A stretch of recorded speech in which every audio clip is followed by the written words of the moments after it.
आज हम पढ़ेंगे जड़त्व आघूर्ण। तो सबसे पहले जान लेते हैं कि जड़त्व क्या है। न्यूटन के गति के प्रथम नियम अनुसार क्या होता है, जो वस्तु स्थिर है वह स्थिर रहेगी और जो वस्तु गतिशील है वह गतिशील ही रहेगी, है ना, जब तक कि उस पर कोई बाह्य बल आरोपित ना किया जाए। है? तो जो बल लगाते हैं हम किसी चीज़ पे, तो उसका एक अन्य बल विरोध करती है ना, उसे ही हम क्या कहते हैं, जड़त्व कहते हैं, है ना। तो क्या कह सकते हैं, कोई वस्तु स्वतः ही अपनी स्थिति परिवर्तन करने में, अपनी स्थिति परिवर्तन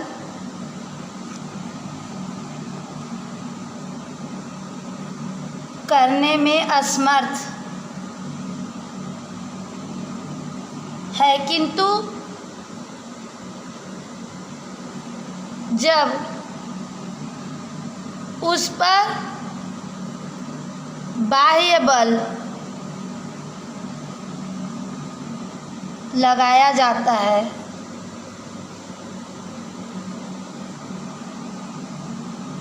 तो वह वस्तु उसका विरोध करती है। इसे क्या कहते हैं, इसे जड़त्व कहते हैं। ठीक है, इसे क्या कहते हैं, जड़त्व कहते हैं, है ना। अब रैखिक गति में क्या होता है, वस्तु का द्रव्यमान ही जड़त्व की माप होती है। मतलब जो मान लो ये छोटी वस्तु है और ये बड़ी वस्तु, इसका द्रव्यमान क्या होगा, कम होगा, और इसका द्रव्यमान क्या होगा, अधिक होगा। तो रैखिक गति में जिसका द्रव्यमान कम होगा उसका जड़त्व क्या होगा, कम होगा, और जिसका द्रव्यमान ज़्यादा होगा उसका जड़त्व क्या होगा, ज़्यादा होगा, है ना। मान लो एक ट्रक, उदाहरण के लिए ट्रक और एक कार है, तो ट्रक का जड़त्व क्या होगा, ज़्यादा होगा, और कार का कम होगा, है ना। इसी तरह घूर्णी गति में क्या होता है, इसी तरह घूर्णी गति में प्रत्येक पिंड, चाहे वह घूर्णन अक्ष के परितः घूम रहा हो या घूमने में समर्थ किंतु विराम में हो, बाह्य बल द्वारा होने वाले परिवर्तन का क्या करता है, विरोध करता है। पिंड की इस प्रवृत्ति को ही उसका जड़त्व आघूर्ण कहते हैं। इसी प्रकार घूर्णी गति में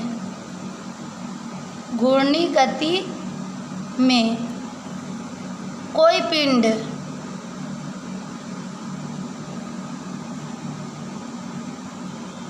अवस्था में परिवर्तन करने के लिए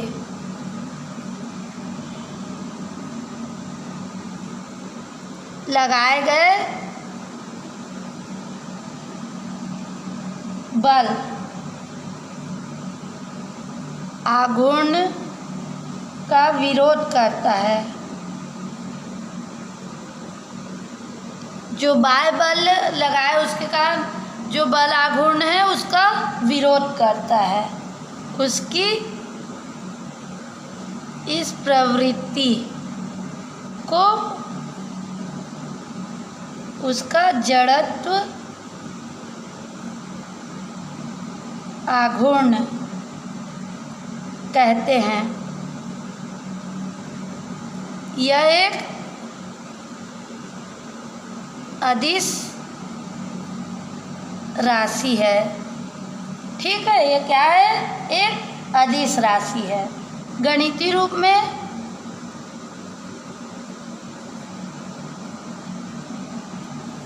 क्या होता है? किसी कण का द्रव्यमान, किसी कण का द्रव्यमान तथा घूर्णन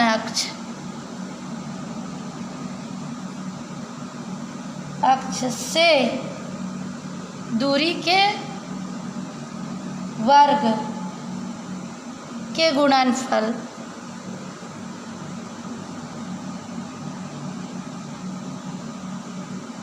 को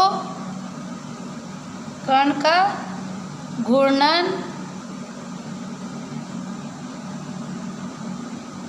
अक्ष के परितः, कण का घूर्णन अक्ष के परितः जड़त्व आघूर्ण कहते हैं।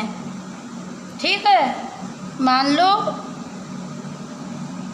m द्रव्यमान का कोई कण है जो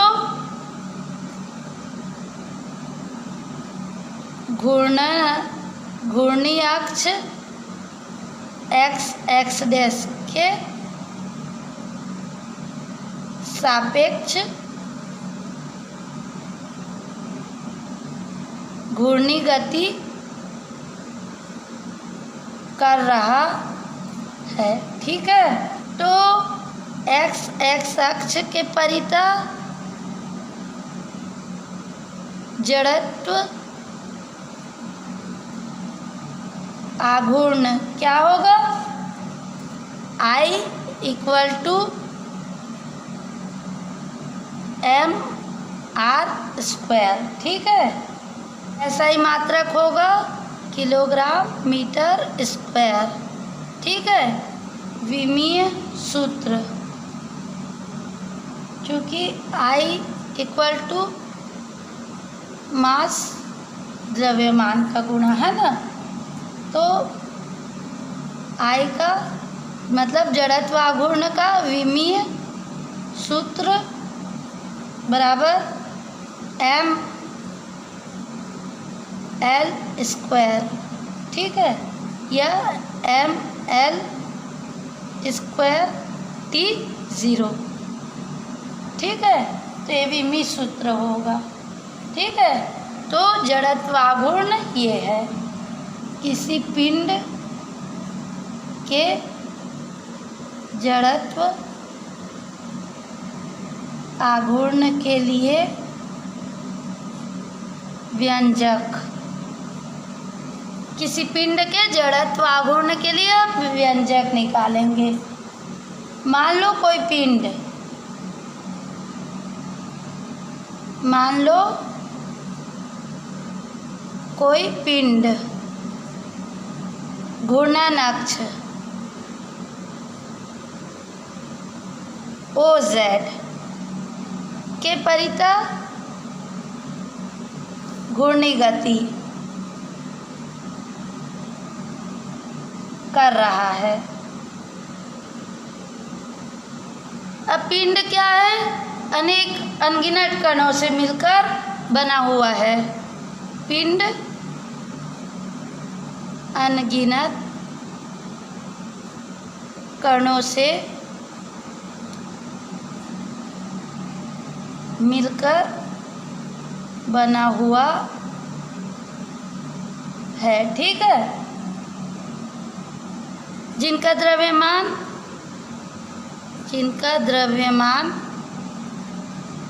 m1 m2 m3 है। ठीक है, और घूर्णन अक्ष से लंबवत दूरियां r1 r2 है ना। मान लो यहाँ बना लेते हैं अपन।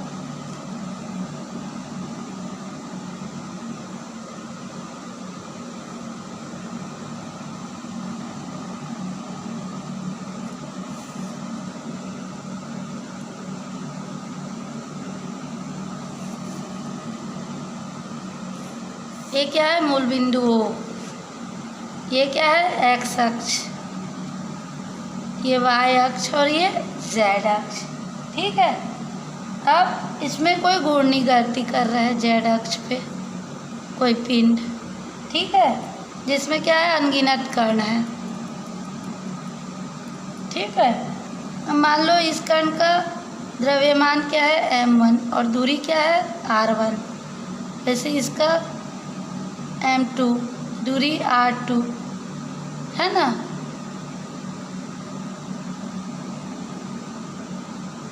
mn, rn और v है ना। ठीक।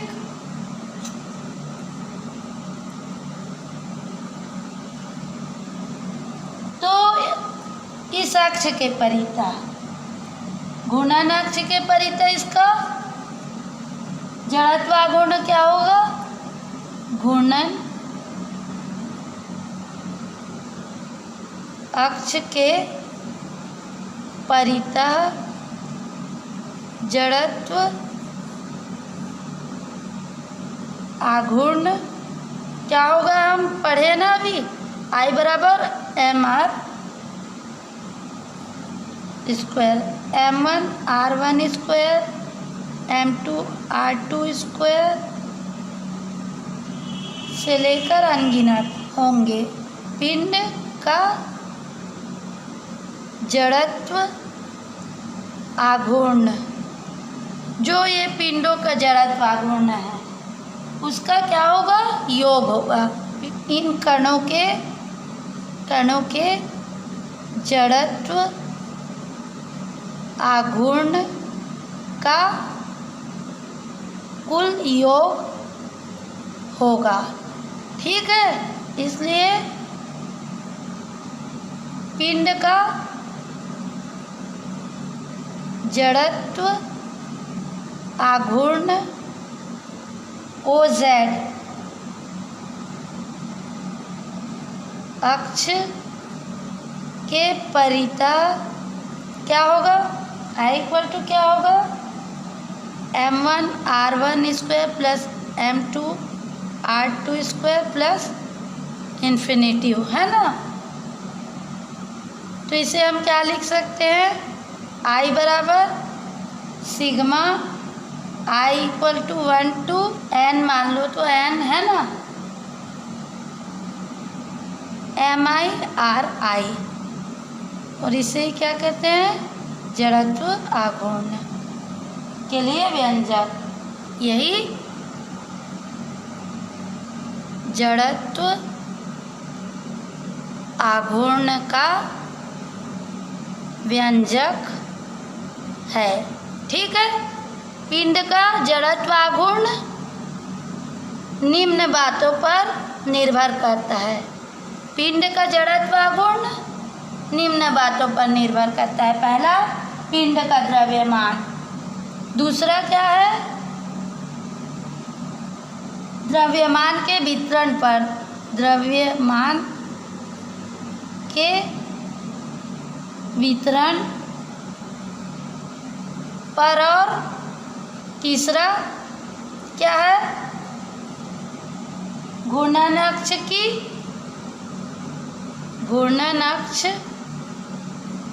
की स्थिति पर।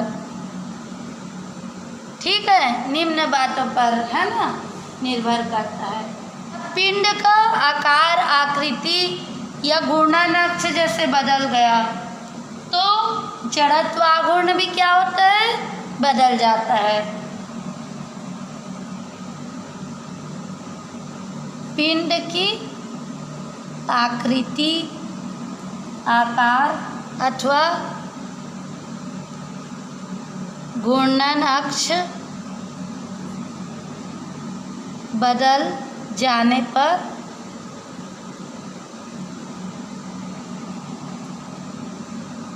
जड़त्व आघूर्ण बदल जाता है। ठीक है। अब मान लो खोखला गोला लिए, है ना, समान त्रिज्या का, दो समान त्रिज्या का। ये क्या है? खोखला गोला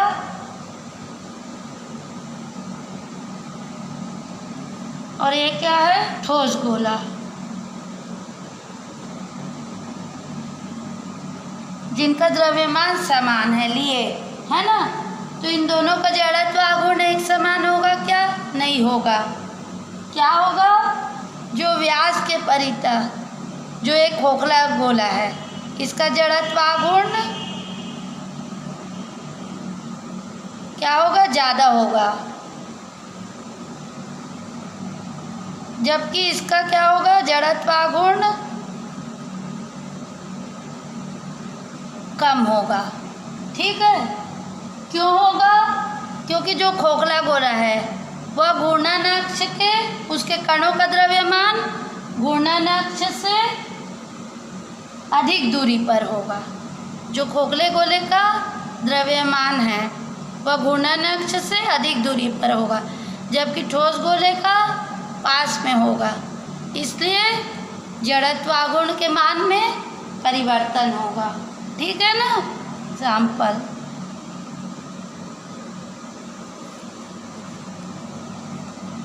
तीन और 4 किलोग्राम, 3 और 4 किलोग्राम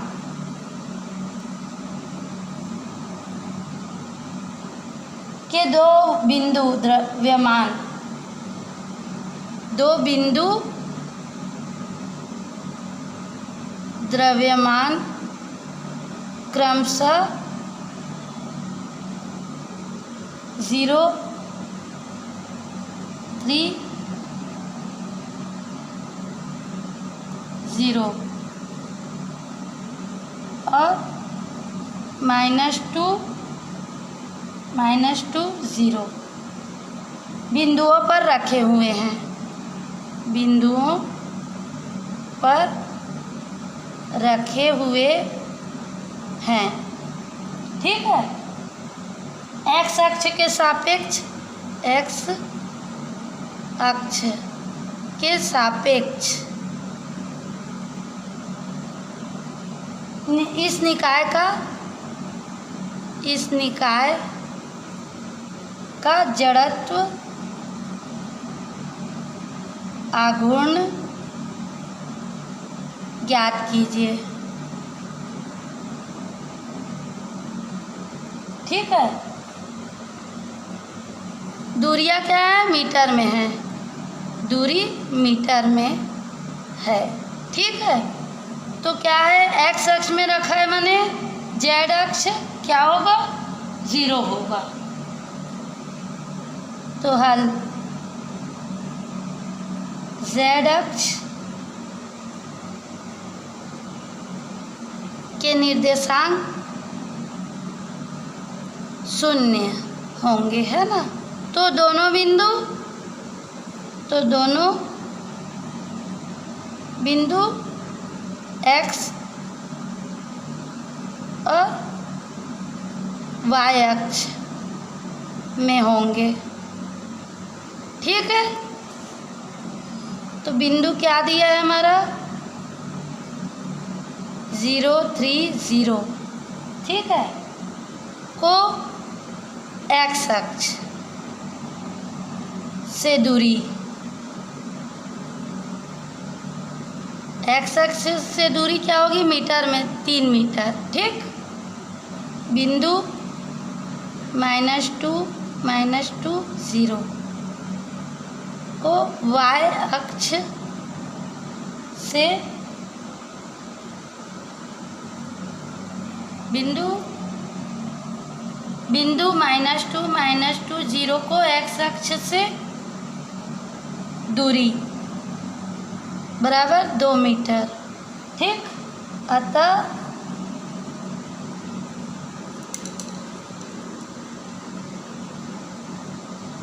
निकाय का एक्स अक्ष के परितः जड़त्व आघूर्ण बराबर क्या हो गया? I = m1 r1² + m2 r2²। ठीक है। तो m1 क्या है 3 इंटू 3 का वर्ग प्लस m2 क्या है 4 और r2 क्या है 2 का वर्ग। तो ये आ गया हमारा 27, 2 दूनी 4 और 4 चौ 16, 16 है ना। तो इनको जोड़े तो आ गया कितना 43 किलोग्राम मीटर स्क्वायर। इसका मात्रक क्या है किलोग्राम मीटर स्क्वायर जड़त्व का, है ना। तो ये क्या होगा आंसर, ठीक है।